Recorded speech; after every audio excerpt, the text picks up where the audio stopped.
Hello दोस्तों, कैसे हैं आप लोग। वो कहते हैं ना कि घर जला होता मुकम्मल राख ही होता, दिखा रास्ता में औरों को अब तलक पाक ही होता। तो ठीक इसी तरीके से है जिंदगी भी, और बाकी चीजें भी। जैसे एक मोमबत्ती की अगर उदाहरण ली जाए, वह खुद ही जलकर दूसरों को रोशनी देता है, दूसरों को रास्ता दिखाता है। और डेफिनेटली उसका तो नियति तय है, राख होना, मर जाना, मिट जाना। लेकिन अगर आप दूसरों के लिए भी अगर कुछ करते हैं तो इससे आपकी आत्म शांति भी आपको मिलती है, और कुछ भला भी हो जाता है देश का, समाज का और लोगों का। ठीक है, चलिए तो आगे हम बढ़ते हैं। आज का यह जो वीडियो है, मैं आपको सिखाऊंगा कि आईओसीएल में रजिस्टर अपने आप को कैसे करें। और रजिस्टर करने के बाद अगर कुछ तकनीकी परेशानी आती है, जैसे कि कुछ जावा सेटिंग वगैरह में और अदर अदर सेटिंग में, तो उन सब चीजों को कैसे सॉर्ट आउट किया जाए, और फाइनली आईओसीएल के पोर्टल में कैसे घुस के टेंडर वगैरह भरेंगे। ठीक है, तो चलिए हम लोग शुरू करते हैं। यहाँ आप देख रहे हैं आईओसीएल का पोर्टल मैंने ऑलरेडी खोल रखा है। ऑनलाइन बिडर इनरोलमेंट पे हम क्लिक करेंगे रजिस्ट्रेशन के लिए। देखिए हमने क्लिक किया। अब जो भी बाकी डिटेल्स वगैरह हैं आपके पास अवेलेबल, या जो पूछा जा रहा है वन बाय वन करके आप भर दीजिए। जैसे फर्म का नाम, अगर प्रोप्राइटरशिप फर्म है तो प्रोप्राइटरशिप, पार्टनरशिप तो partnership, year of establishment, contact number, date of birth या इनकॉर्पोरेशन, आपकी डेजिग्नेशन क्या है। ठीक है, कॉन्टैक्ट नंबर हो गया, ईमेल आईडी हो गया, जो भी इसमें दिया हुआ है बेसिक रिक्वायरमेंट। स्पेशली ध्यान रखिएगा, जिसमें रेड स्टार मार्क होगा वो मैंडेटरी है, वो आपको भरना ही भरना है, उसको छोड़िएगा नहीं, है ना। एक बार भरने के बाद आप एक बार क्रॉस वेरीफाई कर लीजिए कि आपने सारे डाटा इन्फॉर्मेशन सही दिया। अगर लगा ठीक है तो आप प्रोसेस बटन करके आप आगे बढ़िए। देखिए मेरे कंडीशन में फ़ोन एसटीडी कोड में कुछ एरर आया है। एक्चुअली मैंने मेरे मोबाइल नंबर में जो शुरुआती है ना 10 डिजिट का होना चाहिए, मैंने 9 डिजिट ही कर दिया था। ठीक है, एसटीडी कोड में भी कुछ एरर आया, तो वो आप अपना देखते हुए, आपकी जो स्टडी कोड है या फिर 10 डिजिट की मोबाइल नंबर होनी चाहिए, उससे पहले आप चाहें तो जीरो लगा सकते हैं, है ना। और इसी तरीके से अगर अगर कोई भी असुविधा या अशुद्धि होती है तो यह पोर्टल कुछ इस तरीके से डिजाइन किया गया, ऑटोमेटिकली आपको पॉपअप दिखाएगा, आपको नोटिफिकेशन दिखाएगा कि आपके इस सेगमेंट में आपने गड़बड़ी करी है। ठीक है, तो जैसे फोन नंबर के सेक्शन में मैंने किया तो +91 इंडिया का होना चाहिए। ठीक है, वो मैंने डाल दिया। और इसी तरीके से जो है सो आप अपने डिटेल्स वगैरह भर देंगे। ये देखिए मैंने मेरा एसटीडी कोड डाल दिया, इंडिया डाल दिया, ये रहा मेरा मोबाइल नंबर मैंने डाल दिया। मोबाइल नंबर या फिर फ़ोन के तो लैंडलाइन नंबर आप डाल सकते हैं। फिर ये रहा कैप्चा YTSJP। ठीक है, फिर से एक बार देख लीजिए कहीं कुछ और गड़बड़ी तो नहीं है। मुझे मेरे हिसाब से सारी चीज़ सही लग रहा है। Okay, postal code, pan number, establishment year, nature of the business. ठीक है, ठीक है, अब हम प्रोसीड करते हैं। प्रोसीड करने के बाद फिर आप एक देख रहे हैं, एक पेज खुल गया जिसमें आपने जो भी इंस्ट्रक्शन या फिर आपने जो भी डेटा डाला है इस पर रिक्वायरमेंट, वो सारे के सारे एक्नॉलेज में शो कर रहा है। ठीक है, अब यहाँ देख लीजिए एक बार फिर से क्रॉस वेरीफाई, ओके, देन हम वापस से जाएंगे, वो सेव हो गया, वापस से लॉगिन करेंगे। ठीक है, और इसका जो है सो आईडी पासवर्ड आपके मेल पे आ जाता है, वही आप आईडी पासवर्ड इसमें डाल सकते हैं। अब मेल से आप कॉपी करके, जैसे कि मैंने यहाँ पे डाल दिया, एक जनरेट हो गया था। अभी हम कैप्चा डाल रहे हैं।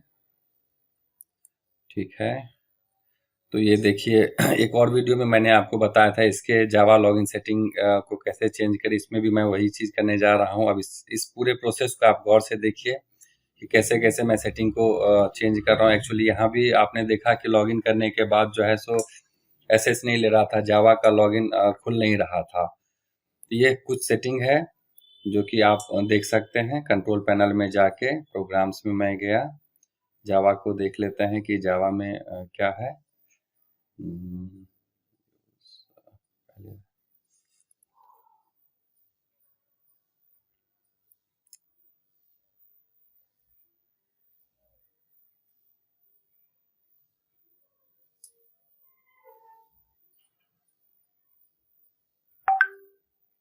इन सारे प्रोसेस को आप गौर से देखेंगे, ठीक है, और एक एक करके आप अपने सिस्टम में भी इम्प्लीमेंट करेंगे। ये तब तक करेंगे जब तक कि अगर आपका जावा रन कर गया हो। पहले ही आपको जावा को इसमें इंस्टॉल करना होता है, यह भी मैंने किसी एक वीडियो में बताया है।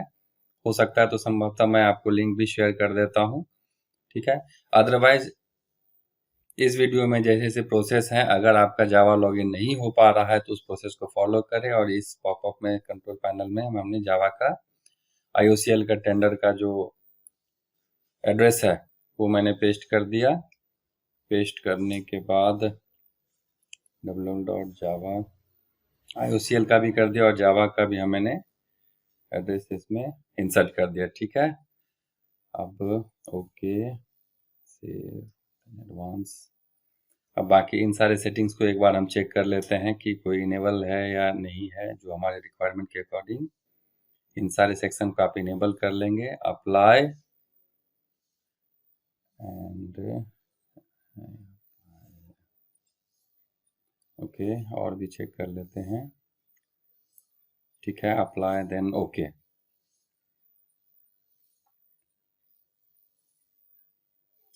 ठीक है, ओके। अब गए हम मेरी कंडीशन में थोड़ा टाइमिंग का इशू था, तो एक बार हमने रीज़न को भी चेक कर लिया।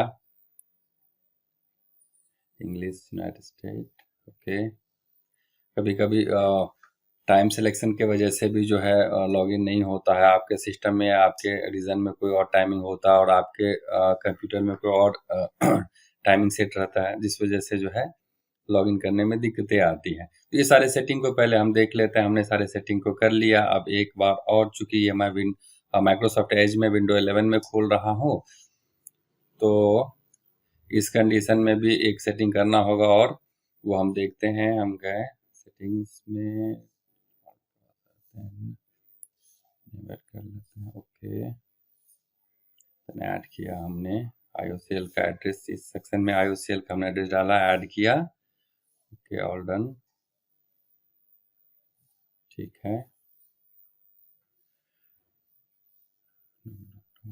फिर जावा को भी हमने इसमें ऐड कर दिया। चूंकि माइक्रोसॉफ्ट एज में मैं काम कर रहा हूँ, ना कि विंडो एक्सप्लोरर या क्रोम में। नॉर्मली रिकमेंड विंडो एक्सप्लोरर में किया जाता है, तो विंडो 11 के लिए माइक्रोसॉफ्ट एज है। अब हम लॉगिन सेक्शन में वापस से आते हैं, या हम लॉगिन करने जा रहे हैं। लॉगिन, मैंने मेरा लॉगिन आईडी डाल दिया, फिर पासवर्ड भी डाला, और ये रहा मेरा कैप्चा, ठीक है। करने के बाद signing certificate still not running, ठीक है। अब यह देखिए, अब यह मेरा जावा सेटिंग का जो है, मेरे डिजिटल पेन ड्राइव, मेरा नाम वगैरह आ गया, सारे सर्टिफिकेट्स आ गए, ठीक है ना। और दिखा DSC enrolment successfully, okay, next.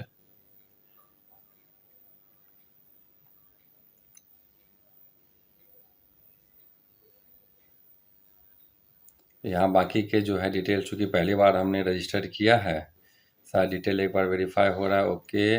ये एक OTP मेरे मेल आईडी पे और या फिर मेरे मोबाइल पे, दोनों पे आया हुआ है। OTP यहाँ मैं टाइप कर रहा हूँ। OTP एक बार चेक कर लूँ, ठीक है।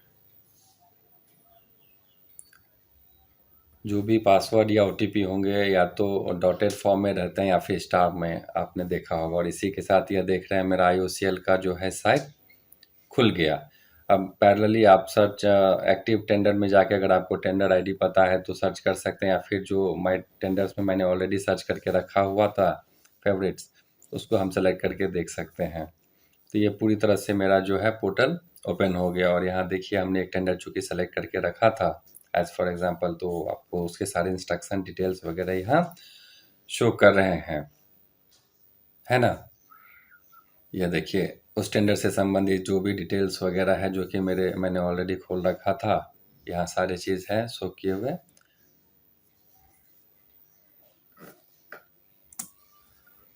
ठीक है दोस्तों, तो आपने इसमें देखा कि अपने जावा सेटिंग को कैसे चेंज किया जाए, या फिर सबसे पहले तो हमने देखा, एक बार रिव्यू कर लेते हैं, IOCL में रजिस्ट्रेशन कैसे किया जाए।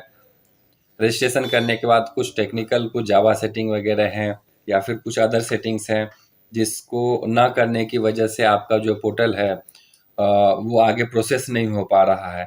तो हम थोड़े-थोड़े से वो चेंजेस करके आसानी से IOCL में रजिस्टर भी कर सकते हैं, जावा सेटिंग को भी इनेबल कर सकते हैं और वापस से लॉगिन करके टेंडर सेक्शन में जाके टेंडर भी भर सकते हैं। तो देखा आपने कितना आसान है, कितना सरल है।